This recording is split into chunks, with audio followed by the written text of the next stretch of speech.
Doctor. Hey, yo. What's going on, man? What's going on? How are you, bro? Vince? I'm doing all right. How are you? I'm doing well, man. It's a very, very difficult, very tough day in the world of professional wrestling. Scott Hall has left us. 63 years old, and so it's very, very sad to hear. He was just and I remember the mid 90s when he came in as I followed him beforehand a little bit in AWA. But I mean, and in WCW too, when he was a Diamond Stud. But it was just his WWE run as a babyface at Razor Ramon. I mean, that was just an amazing run. And man, I think he really got the opportunity to really showcase his ability to be a top talent. I think that was it right there. Like that was the first time that coming from the Diamond Stud in WCW to this Razor Ramon gimmick, even as a heel, he was okay. He was still mid-cardy, upper mid-card in a moment, in a kind of, but man, that babyface run as Razor Ramon is one of the best babyface runs in WWE. So really tough to do this show, knowing that he just left us a few hours ago, but the show must go on. Vince, you got any parting words to Razor Ramon? Yeah, bro. He was just the epitome of, to me, what a professional wrestler is. And bro, you lost Joe, who used to do this show. Yeah. And that's what it always reminds me of. These guys were professional wrestlers, and they were just so good at what they did. Just the cream of the crop, Dusty Rhodes. Yeah, we can go down the list, bro. Yeah. Yeah, man. I obviously I got to work with Scott at WWE. I was, I guess the news broke on Saturday. It kind of came out of nowhere. I was checking the news and I saw that headline. But man, this is a guy that was just great at his profession. If you ever wanted to know anything about this business and really understand this business, then he's the guy you would watch, and he's the guy that you would listen to. And we're losing so many of them, bro. Piper, we're just losing so many of them, bro. It's just it just hurts, man. Yeah, Orndorff just recently passed too, not too long ago. So yeah, it's really tough to see people I grew up watching pass away, and it's reality, man. Life always makes us tap out, and can never, we have eternity at stake for those who believe. And yeah, it's tough, man. It's really tough to really um, navigate and knowing, us as professional wrestling, fans, as much as we've been for so long, and you being a colleague of his, working with them, knowing the ins and outs of Scott Hall.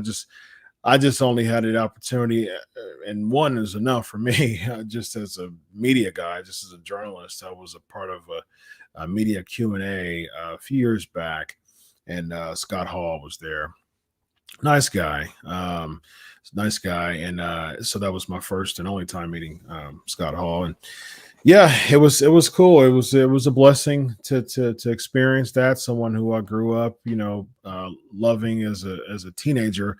I was and during the NWO, I was late teens, early 20s, like around that time.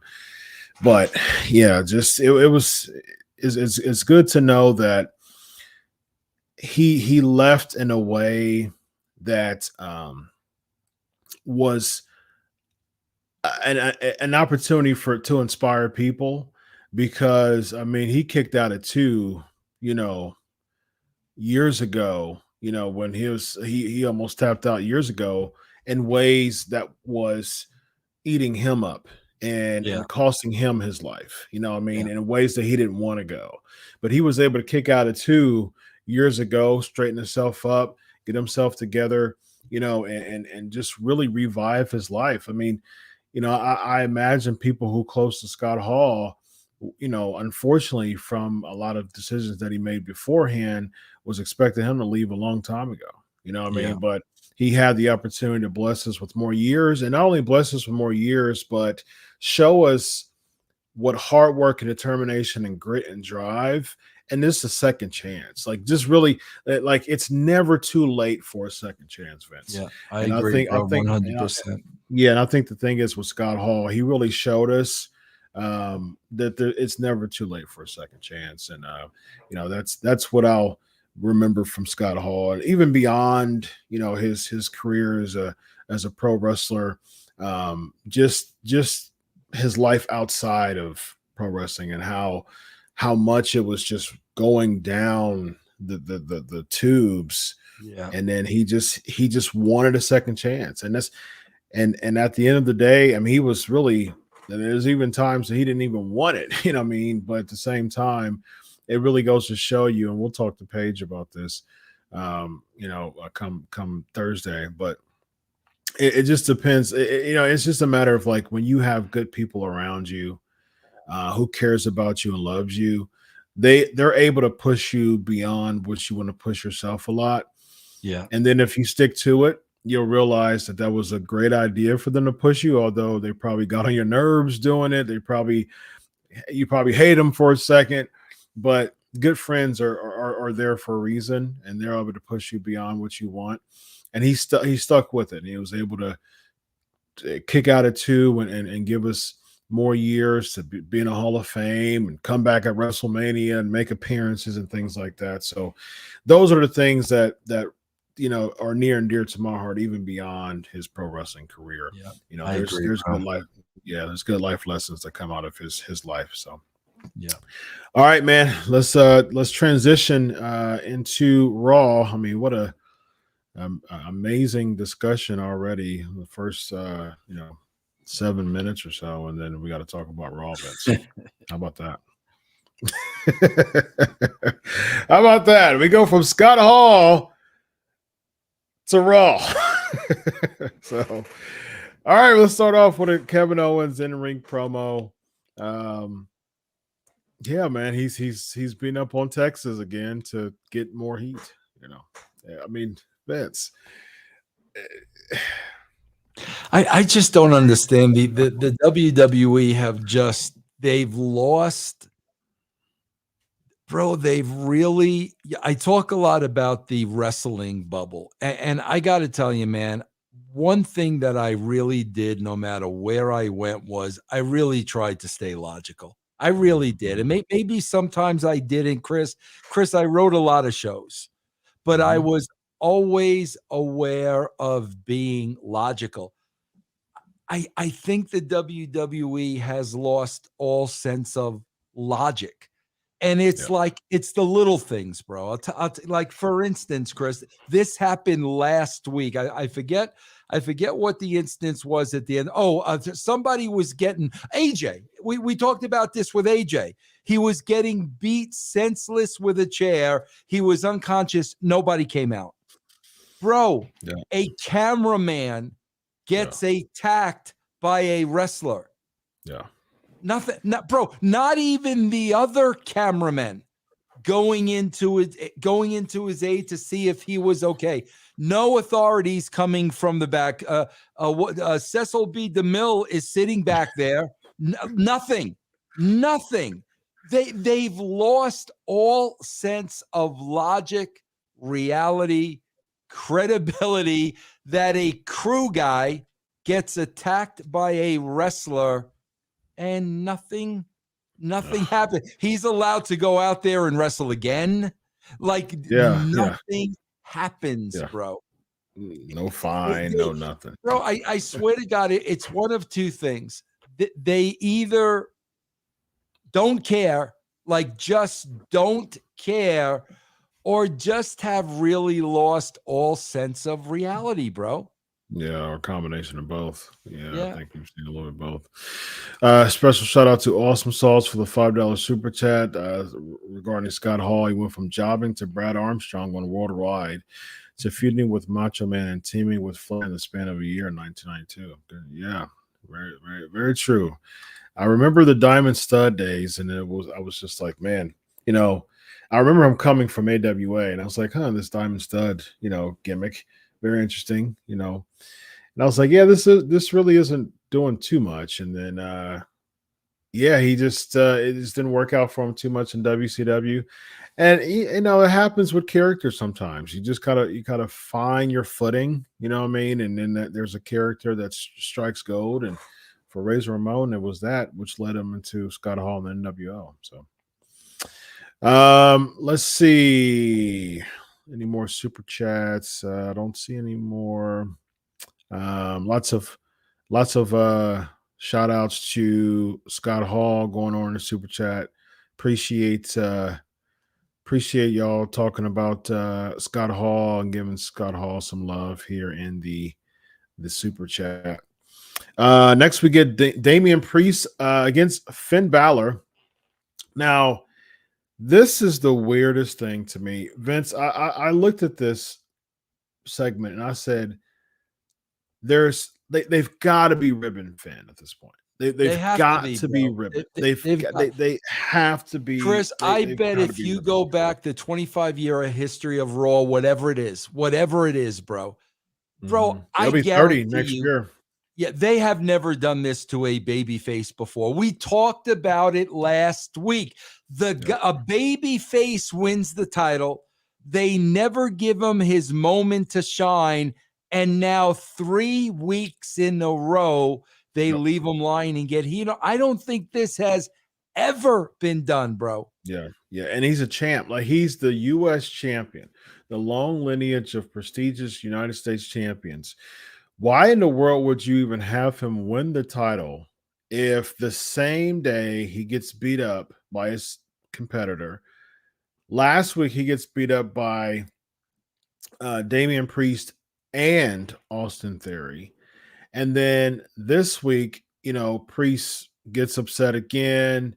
And then Austin Theory comes out again during the segment and he beats up Finn Balor again. So after Finn already lost the match. Yeah, after Priest pinned Finn Balor. He pinned him. And so it's like, I really don't understand why they're doing this to Finn Balor. And there's got to be something behind this, man. Like, they already weren't using him very well. And then for him to win the title, just for him to not get any type of comeuppance for 3 weeks. What a way to build your champion before Mania. So if Damian Priest, say for instance, he goes against Finn Balor.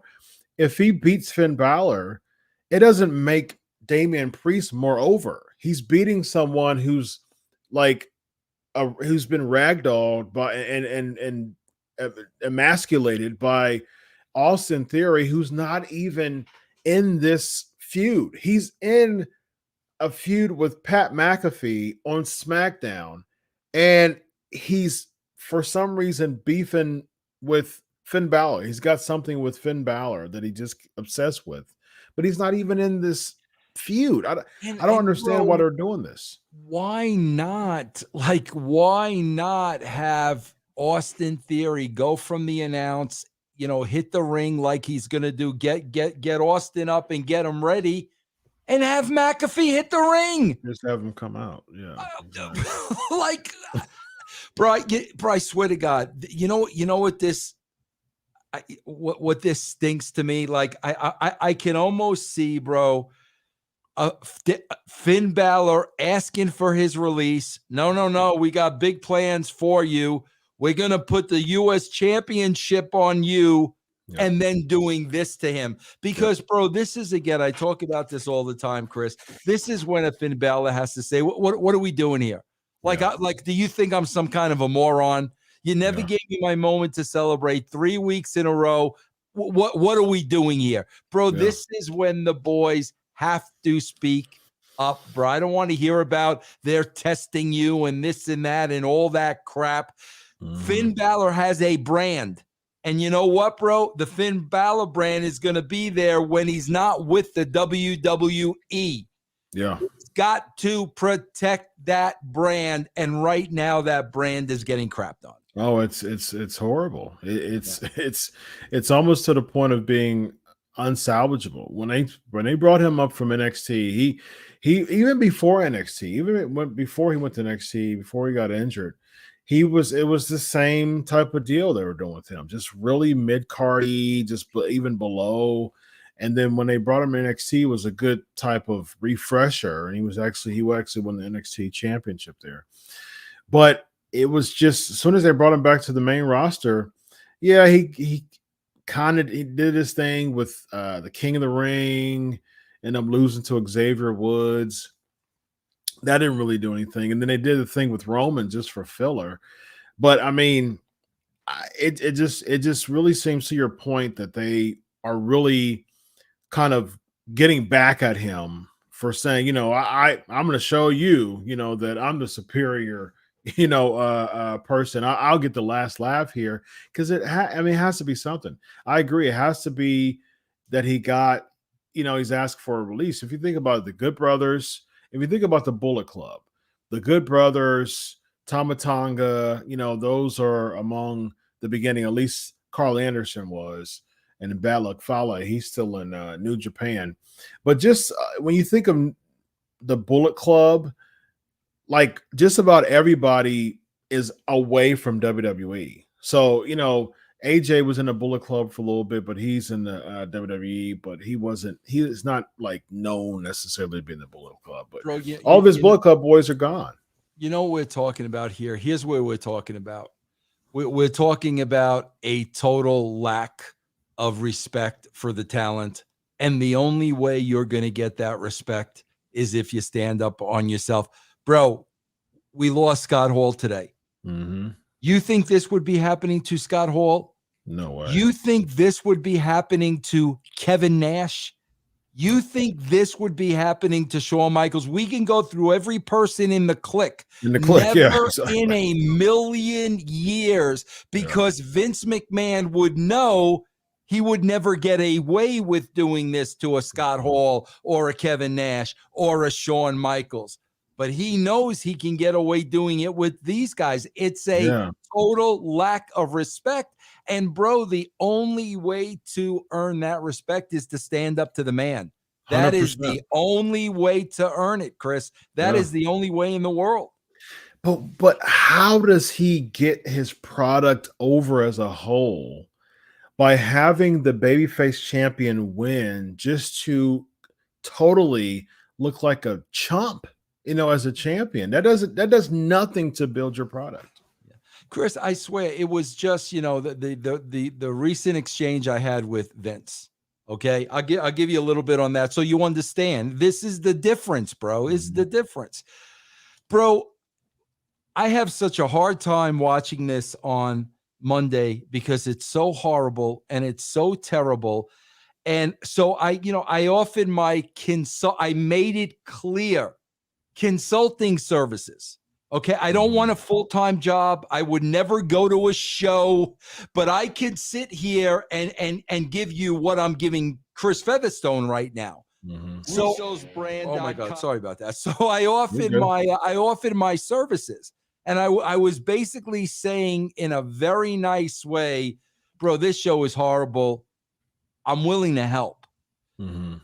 Bro, Vince McMahon and Vince McMahon's egos wanted me to jump through hoops to help him. And I'm like, bro, what are you missing here? I don't want a job. I don't need your money. I'm trying to help you because I'm not going to jump through freaking hoops to help. Are you nuts? I mean, but bro, that's what I was dealing with. But my point is, bro, that's what he wanted me to do. And there are a lot of people that would have done that. That's true. And I'm like, no, Vince, there's no free. I'm not going to jump through hoops for you because I'm trying to help. That's what I'm saying, bro. That's again, why did he respect the Scott Hall? Why did he respect the Kevin Nash? Because you ain't going to pull that stuff with them, bro. Right. If you're a talent and you allow him to pull this stuff, bro, he's going to do it over and over and over again, bro. Yeah, that's sad. I mean, that's bullying tactics 101, unfortunately. So shout out to Roland for 1999 super chat, bro. Very nice. Let me give him applause. Yeah, Rollins some love. Dr. Chris, when you went to the Raw on 2/28/22, I asked you if Priest doing the Razor's Edge on Balor on the announce table was a botch because the table didn't break. I didn't know that Priest have been paying homage the whole time. Yeah. Priest has been he's been very vocal over the years that he emulated Scott Hall, and he a lot of times he would wear the ooze like either on his gear or on his vest when he wrestled for Ring of Honor. And so like he really emulated Scott Hall. So the Edge, he would do that a lot, the move a lot too. So yeah, he's been very vocal about that. Yeah, paying homage to the bad guy. Again, Roland, thank you so much, man, for your super chat, man. Very, very appreciative of people like you to help people like us and Sportskeeda. Well, we're not seeing it, but Sportskeeda, Sportskeeda, ladies and gentlemen. All right, next we have Omos, the irresistible force meeting the immovable object, Vince Russo. Omos against Commander Aziz. Did you get any WrestleMania 3 flashbacks from this? No, I got the next future endeavors. Aziz is definitely on that list. Where do you go from here, bro? Where do you go from here? You could beat all the guys half your size in the world. Once the giant beats you, you're done. So here the giant beats him from the start. So where do you go from that, bro? You're going to beat a guy that's half his size. He's done. He's done. I wouldn't be surprised if Cruz is done. They've totally buried this act, and almost is gonna be done, bro. Like I swear to God, I'm watching this match, and I even said, bro, I've got to watch this just out of morbid curiosity because this is gonna be bad. Like this is going to be bad, bro. And it was. It absolutely was, bro. To your point, they've plateaued Aziz that quickly. You know, this so quickly. They didn't really build him up to be a big guy, you know, just a standalone big guy. They have a face-off, and just on the next Raw, he just gets beat up. He gets suplexed and, you know, double choke slammed. He looks like, like a little 5-footer, you know, bro, getting ragdolled by him. Look at the massive waste of this poor guy's time, bro. This goes all the way back to Shane McMahon and the Raw Underground. That's when we think of all that wasted time. This poor guy. But bro, this happens to more than half the roster. Yeah. I mean, half the roster they continue on, but half of it, bro, we can look at retribution. We can go down the list. That's where I really feel sorry for the talent, bro. Like this is their dream. And then they get there and it just becomes a nightmare. To me, it's just such a waste of money, Vince. Yeah, right. Why am I spending? It's just bad business to me. Yep. Like Yep. I'm spending hundreds of thousands of dollars collectively to acquire a bunch of people and sign them to independent contracts just for the purposes of making them look like idiots. Like I just don't understand the psychology behind that, Vince. When you make that investment, and bro, I do a show at Al Snow, and Al runs OVW. So this is exactly what we talked about. Bro, when you're making that type of investment, like let me put JR back in charge of talent relations. If JR is signing these people, JR knows these people are going to get over. Yeah. But bro, if you're investing the hundreds of thousands of dollars into a group of these people bro, somebody needs to be fired. So, yes. how is this happening? Somebody is not doing their job and needs to be let go. This would have 100%. Never happened if JR was in charge, bro. This would have never happened. Yeah, you're wasting money. You're literally wasting hundreds of thousands of dollars. Yeah. There's no ROI. There's no return on investment there. Like you're hiring all of these people and this is business 101. You make an investment to get an ROI, a return on investment. You're investing hundreds of thousands of dollars into these people and there's no return. Bro, I guarantee you, if we go back to the start of NXT, Chris, bro, we can name at least 50 people. At least easy from the start of NXT, including people that went to AEW. Yep. We can name, bro, at least 50 people, bro, that they've invested money on, television time, and it was a bust. Bro, can you imagine if this happened in pro sports, Chris? Can you, the recruiter for Ohio State, can you imagine, bro, if the Ohio State recruiter recruited all these players and 50 of them were a bust? Can you imagine, bro? And then I can't imagine that because that person would be fired the same season. I mean, that's the thing. I just don't understand. And then you continue to do it, though. You know what I mean? Like jobbers, when jobbers were a thing, they get what, $250 a night an appearance, right? Like, hey, here's a check for $250. Thank you, bye. You know what I mean? So there wasn't, at the end of the day, you're investing in the other talent. You're investing in the main event talent. You're paying a jobber $250, $500. I think it's now $1,000 or $2,000 or something like that. You're making that investment to make the other person look good, right? But now you're literally giving people, $75,000, $100,000 contracts.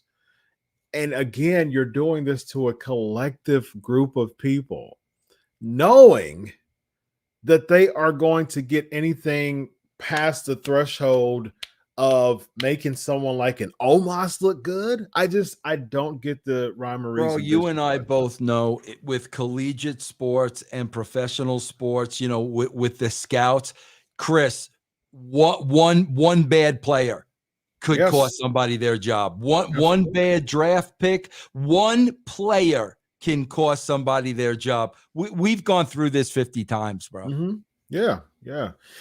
Yeah. And the thing is, it's like you don't even, like, you're hiring someone not even really with an intention to make them a star. You know what I mean? It's like, back to the Ohio State example, that's like you hiring a whole team of 2-star recruiters. You know what I mean? Like the 2-star players. People come out, you go to high school, you're recruiting, there's a 2-star person here, and you get a whole collection of them, and you see that they're doing really, really bad, but they're 2-star players, and you know that they're not going to be good, but the expectation is high because Ohio State is one of the winningest franchises in college football history. So the expectations very high. Right. So if you hire people lower than the expectation, guess who that falls on?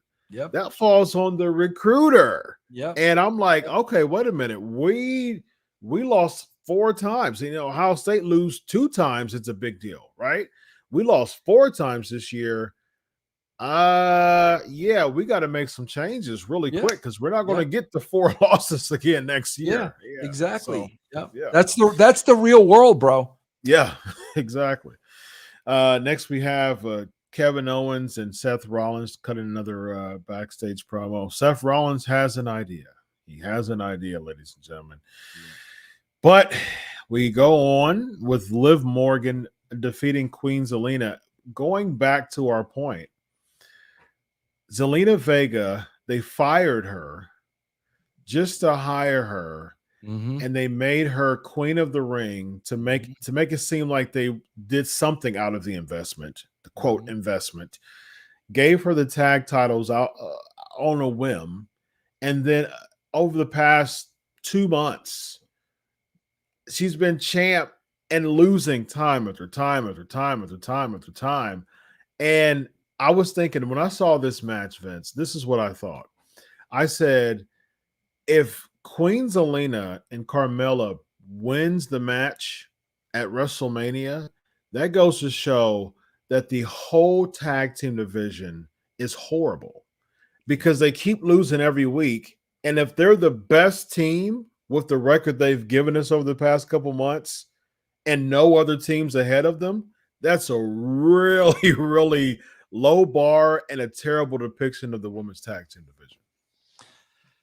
Yeah, bro. You know, again, bro, we know the history. We know the you know, she was talking to people about starting a union. We know the history, and now look. I mean, come on, bro. These aren't all coincidence. You wait, bro. You wait till Finn Balor is no longer with the WWE, and then Finn Balor will tell you exactly what happened. Yeah. We'll either get a shoot interview, or he'll be on somebody's podcast, or he'll have his own. Yeah. Yep. We'll see. We'll see when it happens.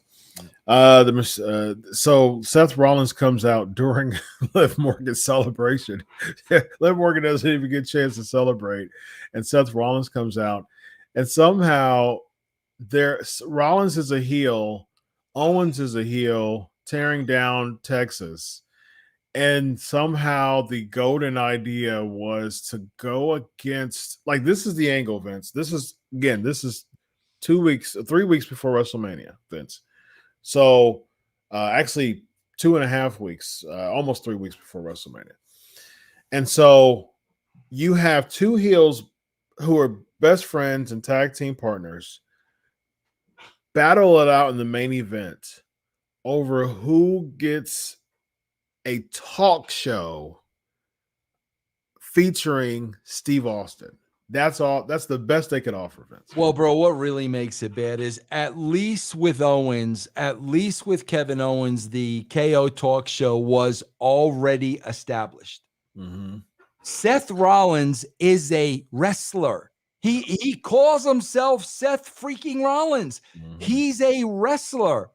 And okay, bro, so you don't want to go to WrestleMania and have a match. You want to go to WrestleMania so you can have a talk show segment? Do you know the stupidity? Like, I can't imagine if I'm in the room and that is pitched. I'm going to say, so a guy that has been a professional wrestler for 15 years, however long he's been a wrestler, he wants to go to WrestleMania to host a talk show. He doesn't want a match. Bro, like, what? And And then if they're trying to make both of them heels, if they're really trying to do this Cody thing, which we'll get to, might not even be a thing, but if they're really trying to do this Cody thing and they want Cody to get this debut pop and make him a baby face, why are you having two heels who's been dressing down cities that they're in have a match against each other? So one of them have to be cheered here, and Owens is trying to heal it up for Austin. It just doesn't make any sense to me. Like Vince, this is the best they have. Like they were in a meeting and they said 2 shows, 3 shows before Raw. You have this one, 21st, 28th. This is the third to last show before WrestleMania. Let's just do a match between Seth Rollins. So whatever we're building Seth Rollins to do, let's have him this week have one last attempt to go to WrestleMania. But for some reason, he's supposed to be a heel, though. I don't understand that because he's missing out on opportunities to be a part of WrestleMania. Wouldn't you want to root for him to be a part of WrestleMania now? Like, how is he getting heat doing this? Bro, I don't know. I'm just listen. The only thing, I swear to God, the only silver lining out of this, believe it or not, as ridiculous as it is at least we had a main event with stakes. Okay, yeah. Bro. At least something was on the line. What was on the line was absolutely ridiculous, bro. But at least some, bro. I swear to God, I'm watching this main event with this ludicrousy, and then, bro, I'm watching Tony Nese in the main event on Rampage. Rampage, I'm like, what is wrong with you people? Like, what is wrong, bro? Like, this is the best you've got. These are main events, bro. This is the best you've got. I'm going to go to WrestleMania and host the talk show. Yeah. I've got a great idea. And it just really sparked, like it just lit him up. I'm going to host a talk show at WrestleMania. It makes no sense at all. So with the Mysterios defeating the Hurt Business, so they lost against the Hurt Business before. Now they're beating the Hurt Business. So they're being booked 50-50 heading into a marquee match with the celebrity. And then, like you said, there's 2 more shows prior to this, right? Before WrestleMania. And you got the babies getting their heat back. Yeah. I don't understand it. Like, why? Why? Yeah. I was thinking the same thing. I'm like, okay, so does this mean that Miz and Logan Paul are going to beat the Mysterios, because of this? And I got a feeling that they are because of it. And then I'm thinking, like, what? I just don't understand it. So you're bringing in the Logan Paul for the heel heat just to win and leave. So what does that say to Rey Mysterio and Dominic, who's been there busting their butts? Now I understand it with a baby face, with like Bad Bunny and things like that. It's for the purpose of the getting heat. You make the baby look good, regardless of who the baby is, even if it's LT, But at the same time, you don't make the heel look good and send them off, back to celebrity land. Who does? You said the same exact thing. Do you remember the same? Because you're trying to make logic out of something that is totally illogical, bro. Remember when they had Edge and his wife up? Yeah. Remember and you said, bro, I think they're gonna put Miz and Mrs. over. And I'm like, no, they're not. No, Chris, they're not. The same thing here. No, bro, they're not. They've lost their mind, bro. Here's the problem, honestly. It's the house show mentality. Oh yeah, they're booking this like it's a house show, so the babies are up. Yeah, that's why they're doing it, bro. And it doesn't make the babies look as strong either, because the whole point of a baby face is to get that comeuppance, is to climb from behind, is to overcome adversity in some way. Like Austin, he was a baby, but he was a rebellious, like, type of person who wasn't like a cookie cutter, like White Meat Baby, but he got cheered. He was one of the most popular people, the most popular person in WWE at the time, because he spent weeks overcoming adversity. Yes. It was Vince throwing this person from the corporation, throwing this person from the corporation. He had to overcome those adversities. It's the little engine that could. It's the David and Goliath story. In some form or fashion, that is the babyface heel dynamic. It's the comic book story. In some form or fashion, that's the babyface heel dynamic. However you want to write it, if the baby's rebellious, anti-establishment, baby type of Austin style, or a Ricky Steamboat, no matter how you write the baby, that's whatever angle, it's still that type of premise behind it. Right. But why in the world are you getting the climax 3 weeks before the show? That's like writing a comic book with Batman and Joker, right? And then all of a sudden, Batman is over, approaches him at adversity, and then in the middle of the comic book, Batman beats up Joker, and then there's more of the comic book left. Yeah, bro. It's bro. Bro, believe it or not, as a 61-year-old man, I review Batman 66 every week. So what happens, bro? They're two-parters. In the first part, the villain has Batman. Batman's in trouble, and at the end, Batman over 200 episodes. Over 200 episodes. Yeah. But Vince can't get it. He doesn't understand that concept, bro. He doesn't get it, man. It's comical. Watch Batman, Vince. Like just read a comic book, Vince, man. Just come on, man. Any comic book. Just read one comic book. You understand the babyface and heel dynamic, the villain and the hero. It's like, I don't understand it.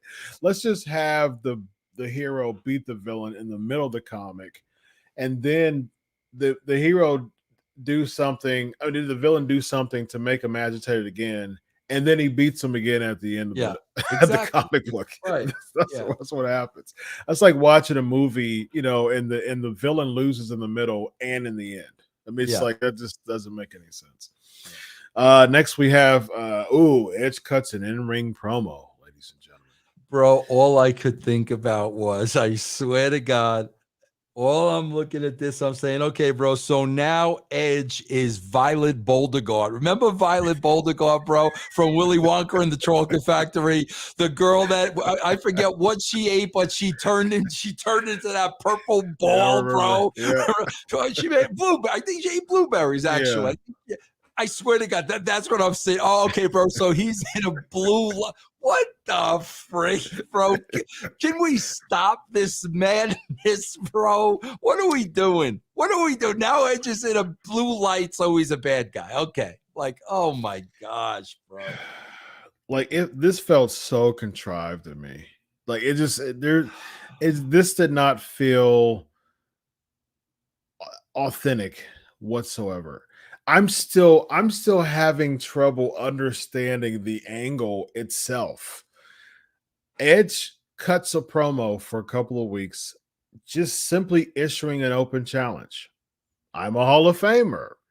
I deserve to have a match at WrestleMania. True and true. I'm issuing an open challenge. Fine. You deserve, sure. You grant that you're a Hall of Famer. You want to be on WrestleMania? Sure.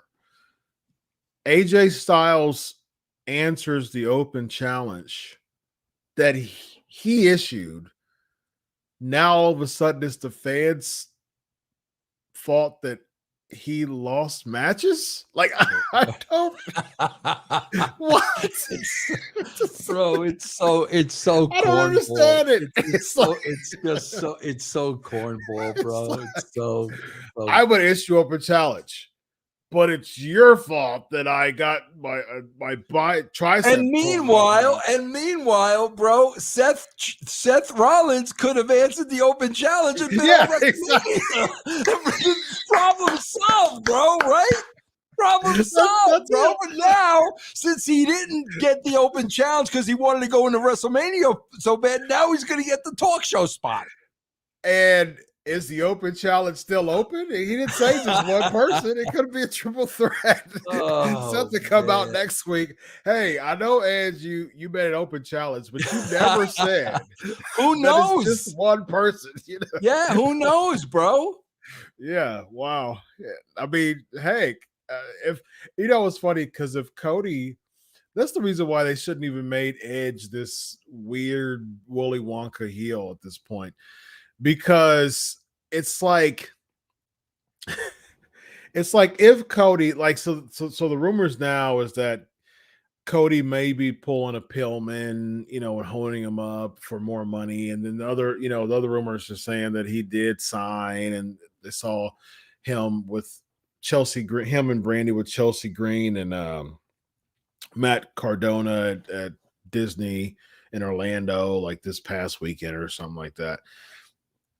If he's signed already, what a horrible way to build up Cody Rhodes.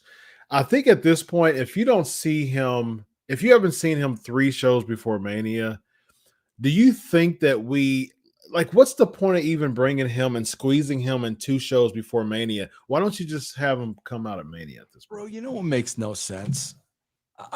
We could have solved this real quickly. Okay.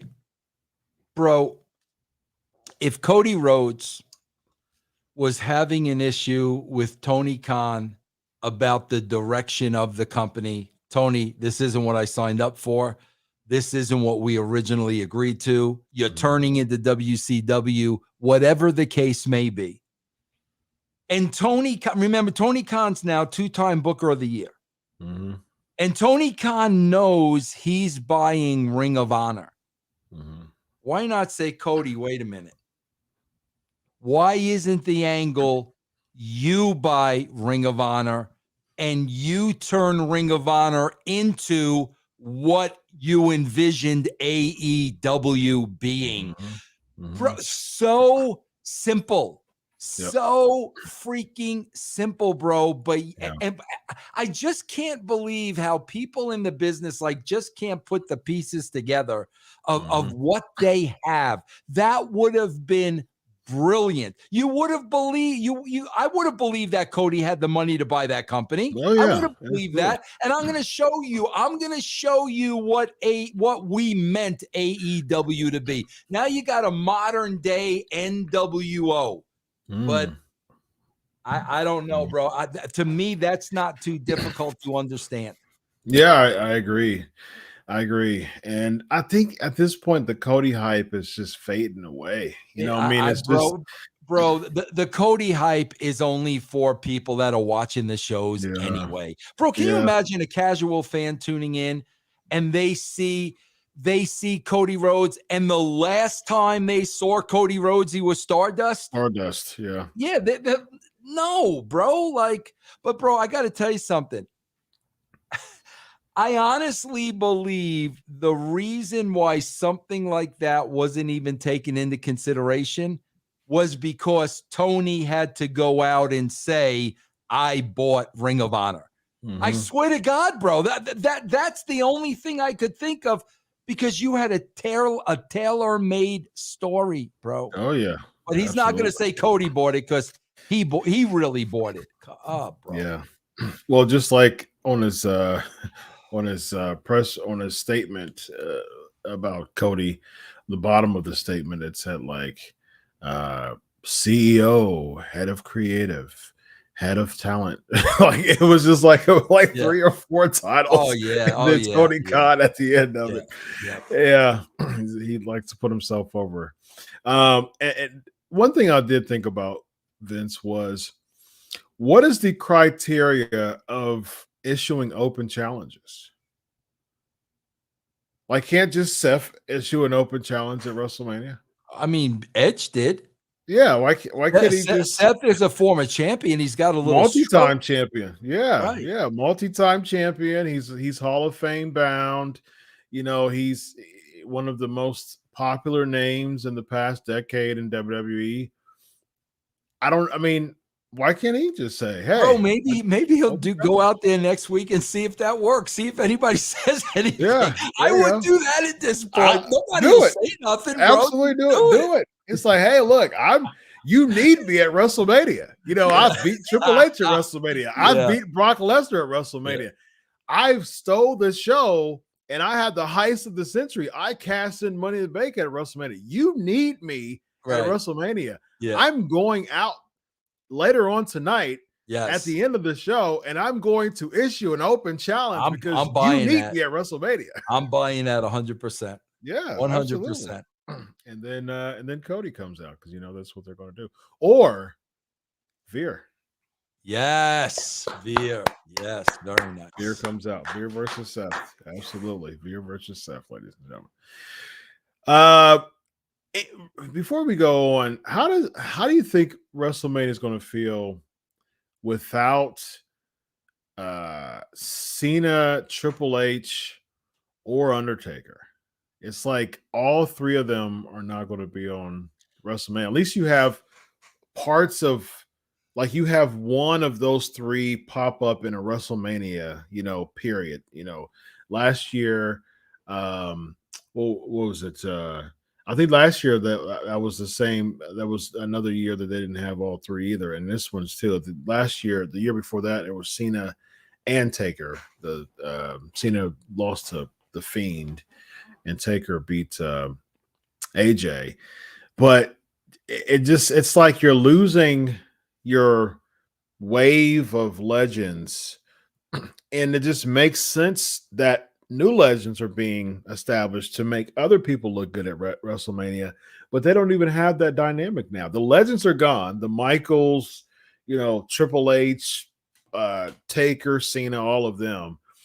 But now you should have a new batch of legends making other people look good at Mania, but you don't even have that much, Vince. No, you don't. You don't, bro. The legends kind of stopped with I would say Batista and Kurt Angle. Yeah. I would say that was it. That it ended right there. I mean, who else came after that? Legends wise, nobody. I mean, 2002 was when it really, Roman Reigns is doing well, but I wouldn't consider him a legend. And he's been there for a while, actually, but I wouldn't consider him a legend. Yeah. That 2002 class was really the end of it. Orton's legend, a legendary status. He's a legend in a sense. But Brock Lesnar's, super over. Batista, Cena, that 2002 class, and that's really where it stopped. Orton, yeah. Bobby Means with the $5 super chat, bro. I just got this feeling that Tony Khan is going to turn AEW. It already is. It already is. It's an ominous sign. Yeah. It already is. You might as well. If you wanted to water down WCW, you might as well start having like cruiserweights, like start the first hour of the show, and have like bring back who they have Psychosis. Who else was in WCW as the cruiserweights? La Parka. I think he's in MLW now. La Parka is. Really? Yeah, I think he's like LA Park. I think he's gained a tremendous amount of weight though, but he's definitely not a cruiserweight anymore. But like someone like a Liz Mark Jr., where the heck are they nowadays? So anybody knows where these cruiserweights are, tell him Dr. Chris is he wants them on his show. I want a cruiserweight reunion from WCW. We get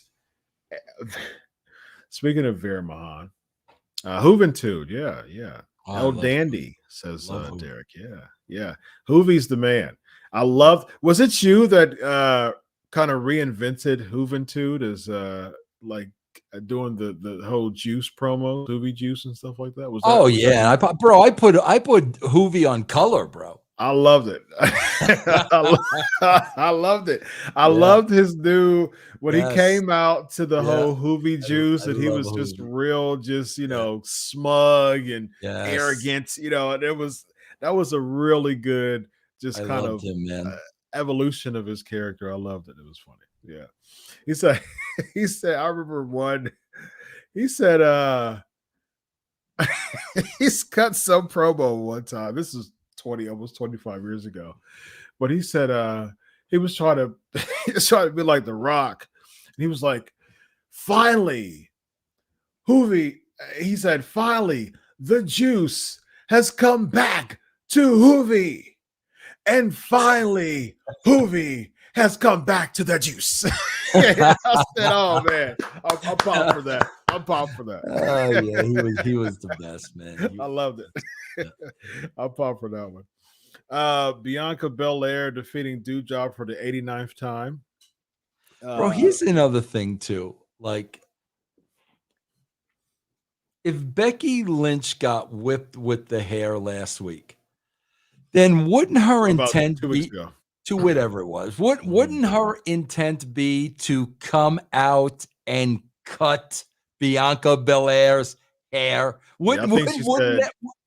I think she said it's the hair next week B as well. I think she said. I think they're the cliffhangers, the hair for next week. Whatever. I mean, whatever. But again, can we put Doudrop in that category too now? Oh yeah, absolutely. It's just she's an enhancement talent. She's a bad investment. If you look at Doudrop from the beginning when she came in with Eva Marie, and you just look at her progression to now, it's like, what? Bro, if you really looked at that and broke it down, bro, it would come across like there was a different writer for Doudrop every single week, and they had no idea what she did the week before. Yep. I agree. Good call on that one. I agree. Yeah, it just doesn't seem like she's just a nothing heel at this point. And the reason why she turned was just the stupidest reason. There was a bunch of people who had opportunities to be champion at the time. A bunch of females were arguing in the room. For some reason, she selected Bianca Belair, who was the most successful one in all the room. She said, I don't want her to get another shot again. So that caused her to turn heel. Yeah. I just, it doesn't make sense to me whatsoever. And she stayed heel, and she's just a glorified jobber at this point. And when I saw this match, I said, this just goes to show how much of, how much they lack really trying to make someone and really understanding the nuances to make someone look good and elevate themselves, elevate the level as their brand, because they could have waited. If you wanted to do this match close to WrestleMania, you could have waited and did this whole can she get her in the her finisher angle, the KOD. You should have done this, and you should have stretched it out she would have looked much more stronger for Becky Lynch if she would have did this like the Raw before Mania or 2 Raws before Mania. But we've already seen her do it like 3 times already. Yeah. So there's nothing that goes with that. There's no mystique there that's like, oh, can she lift her up? Can she do that? She's already done it multiple times. So it's just another win. I mean, there's nothing that comes with that. Yeah. Just those little, like if I was writing Raw, I would really be very meticulous to those little nuances. Yep. If someone's booking like Bianca to go over Doudrop, I would say don't have her do her finisher. Like if, either Doudrop gets DQ'd or she does a roll up, and does it, but you don't do her finisher. Like that's the bread and butter. That's going to cause her to look stronger for Becky. Yeah. Waiting to WrestleMania to elevate her character like that. Yeah. But now it was nothing. It was a nothing match. Attacked by Becky Lynch post-match. She doesn't rip her hair out. She tells her she's going to do it next week. So, okay. We get an RK Bro celebration interrupted by the Street Profits. I don't think they should be heel, but so they come out, they do Duval chants just so they can keep that babyface pops, but they kind of heal it up. But there's no reason for them to be healed. They just won the match. There's no need for them to turn. But then you kind of level it out when Alpha Academy interrupts the two baby faces match. So they're going to go in. They lost their title. They lost their title. So they made a whole thing about for weeks who's going to get that guaranteed spot at WrestleMania, right? So the only thing they had to do to go into WrestleMania was to attack both teams. Why don't Seth Rollins just attack people next week? He'll just keep it like he'll land on one person. I don't care if it's Akira Tozawa versus Seth Rollins at WrestleMania. Just start attacking everybody, and then one of those people will accept the challenge for your WrestleMania. Yeah. Speaking of that, we didn't have a 24/7 on this show. We did not have a 24/7 segment on this show. Bro, how could you even think Montez Ford could ever be a heel with what he does? Yeah. Seriously, bro, Montez Ford is someone that you can make an absolute main event star. Yep. I mean, he has one of the best looking frog splashes in pro wrestling history. Super agile, super charismatic. But you're having him come out cutting a heelish promo. Like, I really don't understand it. Just not a good investment in your characters. And it goes back to you're spending all of this money, Vince. If you're spending all this money, you want a return on investment. You want to make everybody look good. You want to make everybody's brands look large and in life, or as many people as you possibly can. Yep. But you're making someone look out of place. The Street Profits' heels are out of place. Yeah. And it looked out of place. It looked weird, that segment before Alpha Academy came out.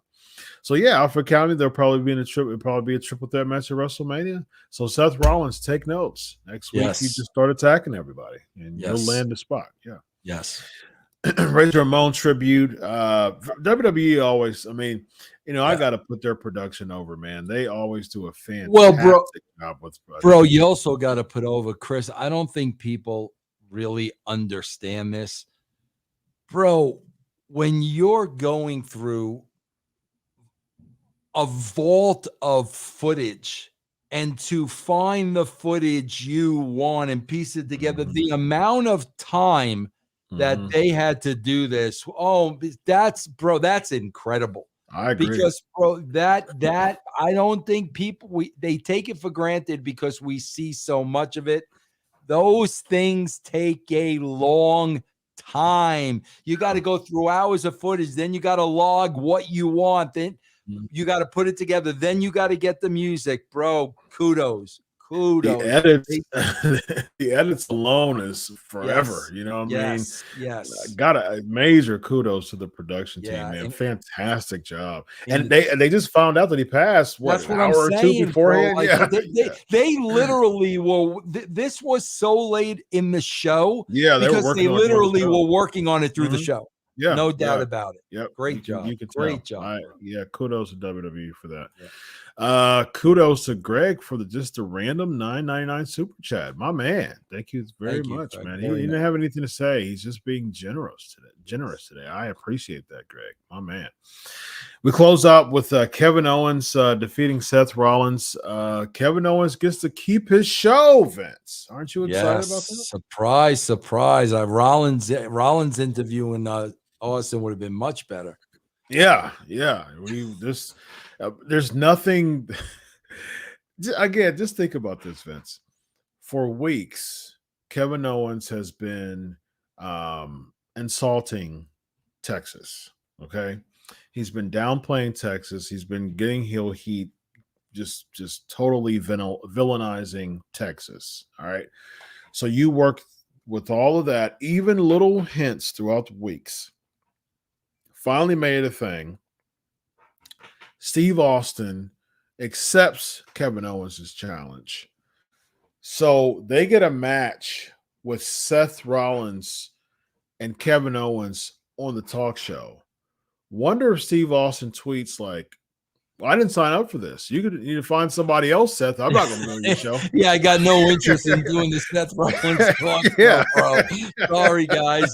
Yeah, you got to find somebody else. I didn't agree to this. I agreed to the KO show because he's been downplaying Texas for weeks.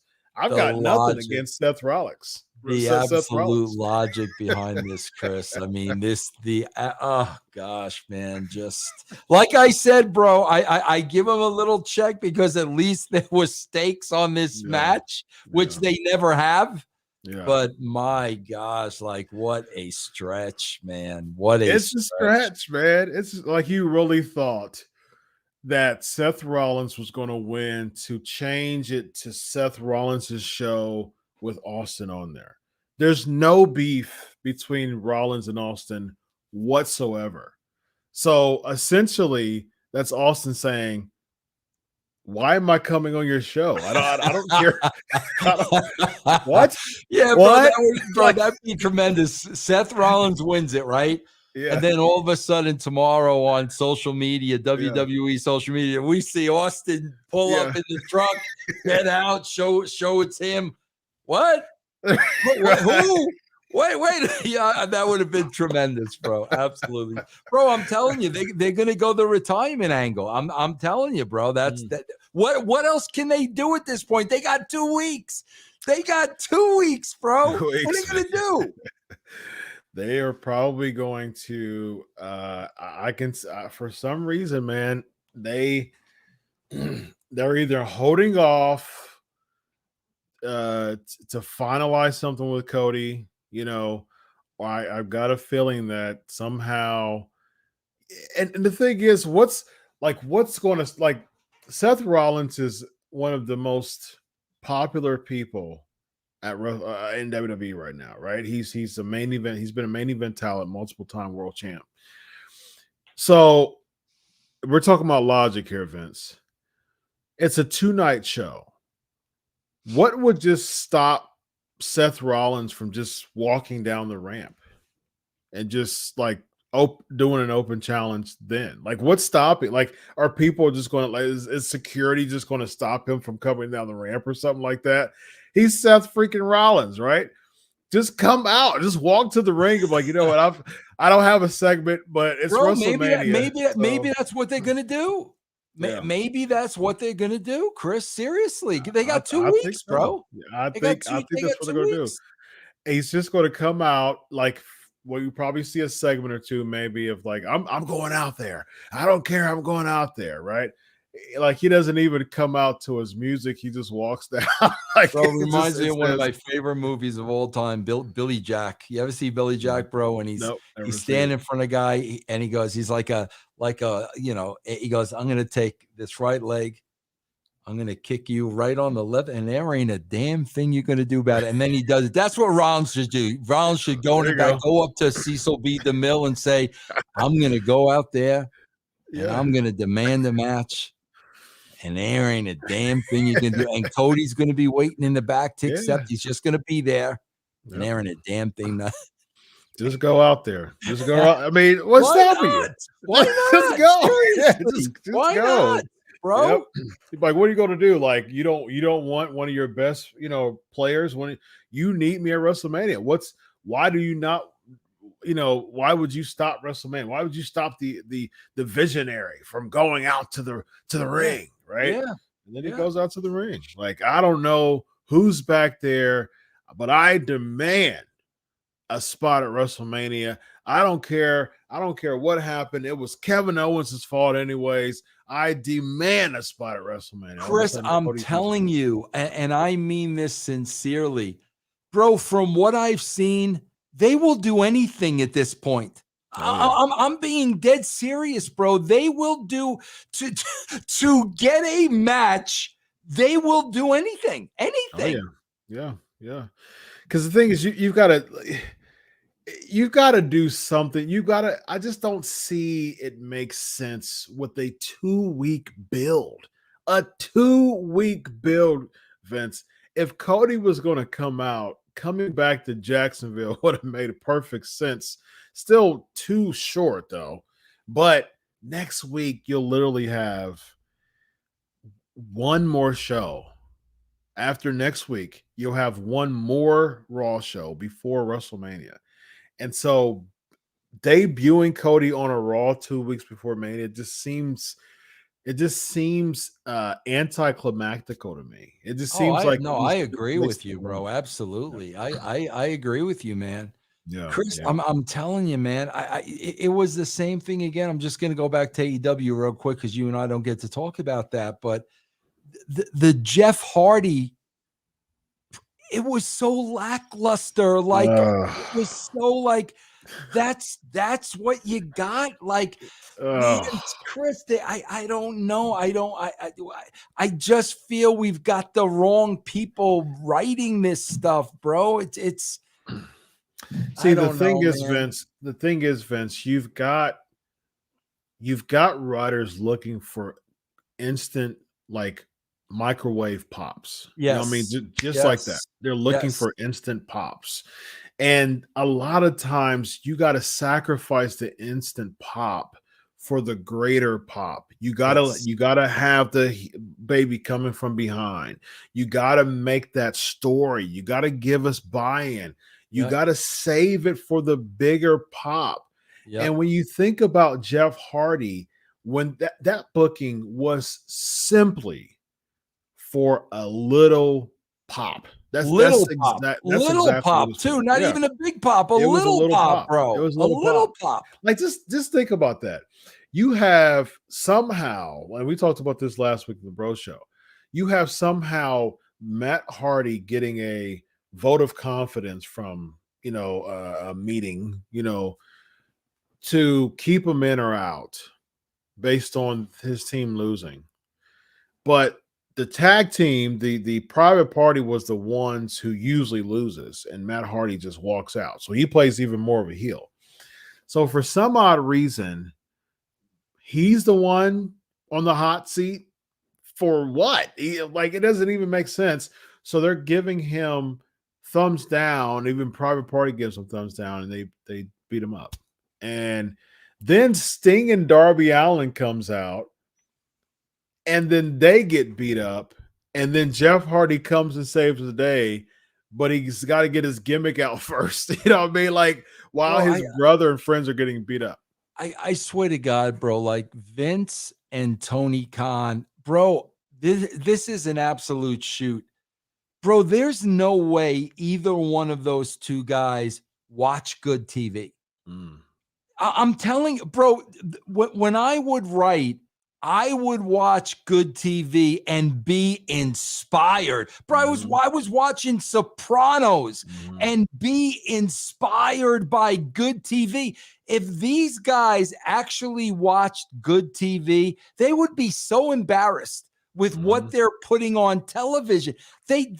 Bro, they honestly don't know what good TV is. They don't know, bro. Yep. I agree. I agree. It just, at least episodic television. I mean, like, there's no episodic television feel in either WWE or AEW. It's just, let's go for the, especially AEW. Let's see who we can pop this week. Let's see who we can pop this week. Let's see who we can pop this week. Like, it's just that feel. And people are starting to catch wind of that. And so the people debuting, they're like, oh, yay, okay. You know what I mean? Like, that's how it was with Keith Lee in this moment too. Like, okay, yay, Keith Lee, we love Keith Lee, but okay, we're kind of getting the drift here. It's kind of the Dixie Carter effect. They had him going another 12 minutes on Friday with QT JD Marshall. Drake. Yeah, QT Marshall, and then JD Drake before that. It's just like, what? Whatever. Whatever, man. Why? This is the business today, bro. Yeah. They're right. They're right. We're wrong. Yeah. They, hey, their ratings are declining. So I guess the joke's on us, Vince. Yeah. So. Yep. Well, let them know about the brand, my man. Guys, russosbrand.com. Check it out, man. A lot of great shows on there, a lot of great personalities that you know. Also, patreon.com/RussoTWC. I think tomorrow, part 2 of my Vince versus Eric series is coming out, so you might want to watch that. That's pretty good. Nice. Well, ladies and gentlemen, he's Vince Russo. I'm Dr. Chris. And always remember, hard work pays off. Dreams come true. Bad times don't last, but bad guys too. Rest in peace, God Hall. Have a good night, everybody. Peace.